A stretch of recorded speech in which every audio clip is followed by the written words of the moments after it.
Assalamualaikum warahmatullahi wabarakatuh. Halo teman-teman, kembali lagi dengan aku Eka Azafatko Rohmah di channel 37,5 HZ, menambah wawasan, perluas pengetahuan. Oke, di episode kali ini nih aku mau membahas sebuah enggak kasus juga sih, sebuah materi mungkin yang bisa bermanfaat di kehidupan sehari-hari tentunya. Judulnya adalah kreatif berpikir, sukses berkarir. Apa sih itu? Nah, saat ini nih teman-teman, di dunia kerja tuh semakin kompetitif, ya enggak? Iya dong, dan menuntut kita untuk dapat beradaptasi dengan cepat terhadap perubahan yang terjadi. Nah, salah satu cara untuk mempersiapkan diri dalam menghadapi tantangan tersebut adalah dengan kita mengembangkan kemampuan berpikir kreatif. Kenapa begitu? Berpikir kreatif memiliki banyak manfaat yang dapat membantu kita dalam berbagai aspek kehidupan. Dalam memecahkan masalah, berpikir kreatif dapat membantu kita mencari solusi yang lebih efektif dan tidak terduga. Dan dengan berpikir kreatif dapat membantu kita menemukan cara-cara baru untuk mengatasi masalah yang sulit dan mencapai hasil yang lebih baik. Berpikir kreatif ini dapat membantu kita menciptakan sesuatu yang baru dan inovatif. Contohnya dalam kehidupan bisnis. Dalam kehidupan bisnis, inovasi dapat membantu kita memenangkan persaingan dan meningkatkan profit. Nah, dalam seni nih, inovasi dapat membantu kita menciptakan karya-karya yang menarik dan memukau. Nah, berpikir kreatif ya. Ternyata berpikir kreatif itu juga dapat memberikan kepuasan yang lebih besar dalam hidup kita nih teman-teman. Ketika kita menggunakan kreativitas kita untuk menciptakan sesuatu yang indah atau untuk menyelesaikan masalah yang sulit, kita merasa lebih terpenuhi dan bahagia. Contohnya nih, saat kita menyelesaikan soal matematika, mungkin kita biasanya dikasih cara yang udah diberi oleh guru nih. Gini nih cara menyelesaikan rumus Pythagoras. Tapi ternyata kita ini memiliki kreativitasan yang lebih kan. Jadi kita mencari alternatif lain untuk menemukan jawaban dari soal Pythagoras tadi.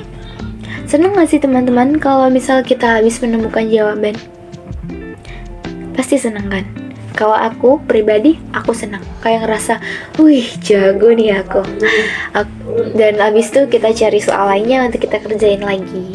Ya walaupun nanti ujungnya gak bisa ya. Ya oke.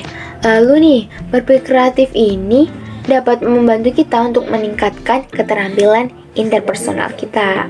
Karena orang lain jadi memandang, wih gila, ide dari dia bagus-bagus coy, gitu kan. Nah, dalam bekerja nih dengan orang lain, kita dapat menggunakan kreativitas kita untuk menemukan cara baru untuk bekerja sama dan menyelesaikan masalah. Dengan melihat segala sesuatu dari sudut pandang yang berbeda, kita dapat memperoleh pemahaman yang lebih mendalam tentang masalah yang kita hadapi dan tentang solusi yang mungkin kita bisa selesaikan. Nah, ada nggak sih teman-teman solusi agar kita tetap bisa berpikir kreatif di tengah gempuran yang adanya Google di mana-mana, jurnal di mana-mana yang membuat kita stuck dan hanya berpatokan kepada hal-hal yang sudah-sudah saja? Nah, untuk dapat berpikir kreatif, kita perlu untuk melatihnya dan membiasakan diri agar dapat memunculkan ide-ide. Berikut aku berikan solusi untuk mengembangkan kemampuan berpikir. Yang pertama nih, jangan takut untuk berpikir di luar kotak. Kok kotak ngebunder? Gak gitu ya. Kadang-kadang nih, ide-ide terbaik tuh muncul dari pemikiran yang berbeda dari kebanyakan orang.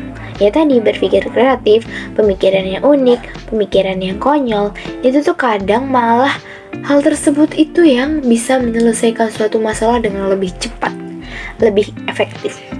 Nah, jadi kita nggak usah takut kalau misal kita punya pemikiran yang lain dengan orang lainnya. Kita harus bisa mencoba untuk melihat masalah itu dari sudut pandang yang berbeda dan jangan terlalu terikat pada cara-cara yang lama. Lalu yang kedua, jangan takut gagal. Gagal bukan berarti kegagalan, tapi sebagai proses pembelajaran dan pengalaman, kita harus menjadikan itu untuk agar tidak takut mencoba hal yang baru dan berani mengambil resiko. Dalam berkarir, resiko kadang-kadang harus diambil agar kita dapat mencapai tujuan yang lebih besar. Lalu yang ketiga, buat daftar ide. Nah, setiap kali nih kita memiliki ide baru, itu langsung tulis agar tidak lupa. Apalagi nih, udah kebanyakan tugas, ikut banyak organisasi, pasti pikiran kita akan ke-distract dengan berbagai macam hal dan membuat cepat lupa. Nah, itu kalau kita menemukan suatu ide, kita harus langsung mencatat agar tidak lupa, tanpa harus mempertimbangkan apakah ide ini baik atau buruk sih. Kalau itu nanti dulu, yang penting kita catat dulu. Oke? Lalu yang terakhir adalah mencari inspirasi dari berbagai sumber. Nah, inspirasi ini bisa datang dari mana saja. Kita harus membuka pikiran untuk mempelajari berbagai hal, mulai dari membaca buku, menonton film, atau mengunjungi suatu tempat tertentu nih teman-teman. Hal itu tentunya bisa membantu kita mengembangkan daya kreativitas kita dengan menggabungkan hal-hal yang ada di pikiran kita dengan sumber-sumber yang sudah kita lihat tadi nih. Lalu yang terakhir, jangan takut berkolaborasi dengan orang lain.